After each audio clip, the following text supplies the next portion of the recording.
আসসালামু আলাইকুম। মাত্র ১,০০০ টাকা খরচ করে আপনি পাহাড়, ঝর্ণা ও সমুদ্র একসাথে দেখতে পারবেন। এর জন্য আপনাকে ঢাকা থেকে মেল ট্রেনে করে সীতাকুণ্ড আসতে হবে, ভাড়া শুধুমাত্র ১৫০ টাকা। তো আমরা এই যে মেল ট্রেন থেকে নামলাম, এখন ভোর ৬টা বাজে। পেটে প্রচণ্ড ক্ষুধা, তাই একটি সামনের হোটেলে চলে আসলাম খাওয়ার জন্য। যে মায়াবী রেস্তোরাঁ, এখানের নাস্তার পর্ব সেরে নিলাম। নাস্তা সেরে নিয়েই আমরা ইকো পার্কের উদ্দেশ্যে রওনা দিব। এই যে তবে চট্টগ্রাম, এই যে আপনারা চন্দ্রনাথ পাহাড় দেখতে পাচ্ছেন, তবে চট্টগ্রাম আসলে একটা জিনিস মিস করবেন না, সেটা হলো কলা খাওয়া। আমি যখনই চট্টগ্রাম আসি অবশ্যই কলা খাই, কারণ এখানের কলায় কোনো ঔষধ দেওয়া থাকে না, একদম বিষমুক্ত কলা। আপনারা অবশ্যই ট্রাই করবেন। এখন ইকো পার্কের উদ্দেশ্যে রওনা দিলাম। ইকো পার্কে যাওয়ার জন্য আমাদের তিনজনের মোট ভাড়া লেগেছে ১০০ টাকা। এরপরে যাওয়ার পথে আমরা যা দেখলাম, এই যে গ্রামীণ পরিবেশ এবং আখ ক্ষেত দেখতে পারতেছেন, সুন্দর আখ ক্ষেত। যাওয়ার পরিবেশটা আসলে সুন্দর এবং মনোমুগ্ধকর। এই যে দেখেন রাস্তার দুপাশেই সুন্দর আখ ক্ষেত দেখা যাচ্ছে। তো ফাইনালি আমরা ইকো পার্কের সামনে গেটে চলে আসলাম। ইকো পার্কে চলে আসার পর এই যে আপনারা এখন টিকিটের মূল্য দেখতে পারবেন। এখানে টিকিটের মূল্য প্রাপ্তবয়স্ক ৫০ টাকা, স্কুলের ছাত্রছাত্রীদের জন্য একটু কম। যে আমরা ৫০ টাকা করে ৩টা টিকিট সংগ্রহ করলাম। এরপরে আমরা কিছু ভিতরে খাওয়ার জন্য চিপস, বাদাম এবং রুটি, কলা নিয়ে নেই। এরপরে ইকো পার্কের ভিতরে কতগুলো স্পট দেখেন, এই যে ১২টা স্পট আছে। চন্দ্রনাথ মন্দির, বিমান বাহিনীর ক্যাম্প, সহস্রধারা ঝর্ণা, পিকনিক স্পট, গোধূলি চত্বর, টোটাল ১২টা স্পট দেখতে পারবেন মাত্র ৫০ টাকার একটা টিকিট কেটে। তো এখন এইখান থেকে আপনি চাইলে হেঁটেও যেতে পারেন চন্দ্রনাথ মন্দির পর্যন্ত, এবং আপনি চাইলে এই যে ঝর্ণা গাড়িতেও আসতে পারেন। তো আমরা ট্রাক করে হেঁটেই চলে আসলাম এই যে সহস্রধারা ঝর্ণায় নামার সিঁড়ি। এই যে যেহেতু প্রচুর পরিমাণ বৃষ্টি ছিল, তাই আমরা খুব সাবধানে কেয়ারফুলি নামবেন। আমি ইতিপূর্বেও বহুবার ঝর্ণা দেখতে গিয়েছি, সুতরাং পাহাড়ি রাস্তায় হাঁটার জন্য আমার কোনো অসুবিধা হয় না। এবং আপনারা চাইলে ১০ টাকা দিয়ে একটি বাস নিয়ে নিতে পারেন, সাপোর্টিং বাস হিসেবে ১০ টাকা করে বাস সামনে দোকানেই বিক্রি করে। তো সবাই বৃষ্টির দিনে আসলে অবশ্যই কেয়ারফুলি নামবেন এবং অবশ্যই জুতো পরিধান করবেন, কারণ এখানে পাহাড়ি পথে বিভিন্ন ধরনের পাথর এবং অনেক কিছু থাকতে পারে, যেটা আপনার পায়ে ব্যথা লাগতে পারে।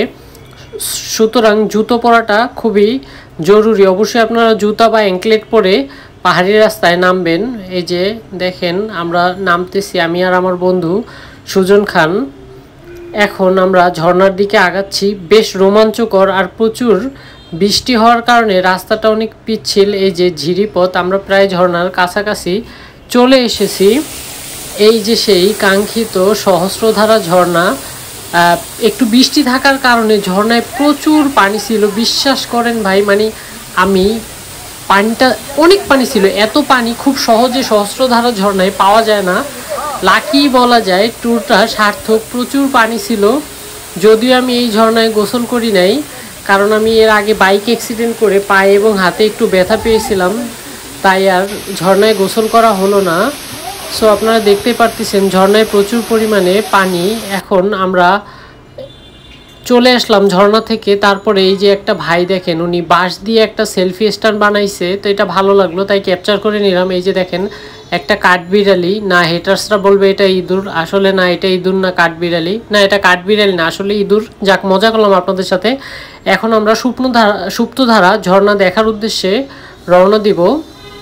সুপ্তধারা ঝর্ণা দেখার পথে একটু বৃষ্টি ভেজা জবা দেখতে পেয়ে খুব ভালো লাগলো, তাই একটু ক্যাপচার করে নিলাম, আপনাদের সাথেও শেয়ার করলাম। এই যে দেখেন সুপ্তধারা যাওয়ার রাস্তা। সুপ্তধারা খুব বেশি দূর না, সো এই যে আপনারা একই পথে পেয়ে যাবেন সুপ্তধারা ঝর্ণা।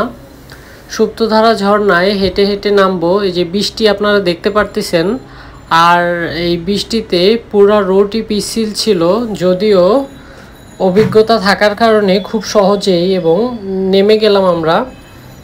আর এই যে রাস্তাটা, এই রাস্তাটা আরও একটু বেশি পিচ্ছিল, বৃষ্টি থাকার কারণে আরও একটু পিচ্ছিল হয়ে গেছে।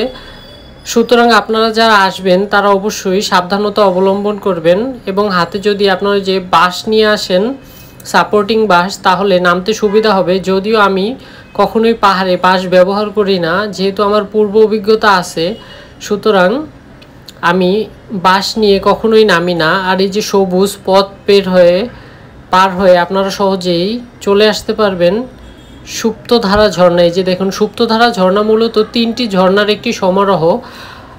একটু হালকা বৃষ্টি থাকার কারণে সুপ্তধারা ঝর্ণায় প্রচুর পরিমাণে পানি। তো এই পানি দেখে আর লোভ সামলাতে পারলাম না, চলে গেলাম গোসল করার জন্য। সো এখন যাব ঝর্ণায় গোসল করার জন্য।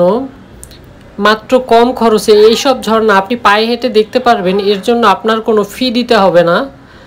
ওই যে 50 টাকার টিকিট কাটছিলাম, সেই টিকিটেই এই সব ঝর্ণাগুলো অন্তর্ভুক্ত। দেখেন ঝর্ণায় প্রচুর পরিমাণে পানি, আপনারা নিশ্চয়ই ঝর্ণার পানি পড়ার শব্দ পাচ্ছেন। খুব রোমাঞ্চকর অভিজ্ঞতা। ঝর্ণাপ্রেমী যারা, তারা জানে যে কষ্ট করার পর ঝর্ণাটা যখন দেখা যায়, ঝর্ণার পানিতে গোসল করা হয়, তখন আসলে যে কী একটা অভিজ্ঞতা, এই মুহূর্ত মানে ভোলার মতো না। আমার ঝর্ণা খুবই ভালো লাগে, অলওয়েজ আমার ঝর্ণা ভালো লাগে। আপনাদের যদি ঝর্ণা ভালো লাগে তাহলে অবশ্যই কমেন্ট করে জানাবেন। ঝর্ণায় ভিজার মজা খুবই আলাদা এবং ঝর্ণা খুবই রোমাঞ্চকর। এরপরে ঝর্ণা দেখা শেষে পেটে অনেক প্রচণ্ড ক্ষুধা ছিল, তাই চলে আসলাম ভাবির হোটেলে চুই ঝাল খাওয়ার জন্য। বিশ্বাস করেন ভাই, আমার খাওয়া সেরা চুই ঝাল ছিল এটি। আমরা চুই ঝাল এবং টমেটোর সালাদ নিলাম। টমেটোর সালাদটাও বেশ মজা হয়েছে। এটা কিন্তু আপনার সীতাকুণ্ডের সবচেয়ে বিখ্যাত ভাবির হোটেল। ভাবির হোটেল বললে এক নামে চিনে।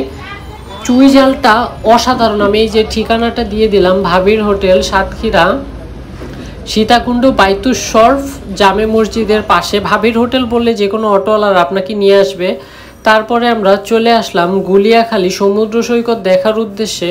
ও আরেকটা কথা, পাহাড়, চন্দ্রনাথ পাহাড়ে কেন যাইনি, কারণ ইতিপূর্বে আমি চন্দ্রনাথ পাহাড়ে গিয়েছিলাম, যার কারণে আর চন্দ্রনাথ পাহাড় যাইনি। তবে এটা একদিনেই দেখা সম্ভব, কারণ আমরা এই গুলিয়াখালী এসে তাঁবুটা নিয়ে প্রায় 3-4 ঘন্টা ঘুমিয়েছিলাম। এই 3-4 ঘন্টা সময় আপনি চন্দ্রনাথ পাহাড়ে উঠতে এবং নামতে পারবেন।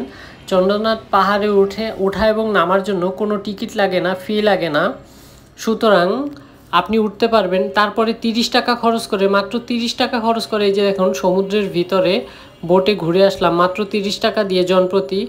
এরপরে তাঁবুটা নিয়ে এই তাঁবুর ভিতরে ঘন্টা 3-4 ঘুমিয়েছিলাম 2 বন্ধু। ঘুমানো শেষে আমরা ঢাকার উদ্দেশ্যে রওনা দিব, তাই দ্রুত সব কিছু প্যাক করে নিলাম এবং আমরা ঢাকার উদ্দেশ্যে রওনা দিলাম। আপনি মেল ট্রেনে করে আবার ঢাকা চলে আসতে পারবেন, ভাড়া মাত্র 150 টাকা। সুতরাং যাওয়ার ভাড়া 150, আসার ভাড়া 150, খাবার এবং বাকি সব কিছু মিলে 1000 টাকার ভিতরেই আপনি পাহাড়, সমুদ্র এবং ঝর্ণা 3টি দেখতে পারবেন। আর এই যে গুলিয়াখালী থেকে ফেরার পথে পা ধোয়ার জন্য 10 টাকা নেয়, যাক এটা অনেক উপকার হয়েছে। 10 টাকা কেন, 20 টাকা নিলেও জিনিসটা খুব ভালো। ভালো থাকবেন। আমার চ্যানেলটি ভালো লাগলে অবশ্যই সাবস্ক্রাইব করে দিবেন। আল্লাহ হাফেজ।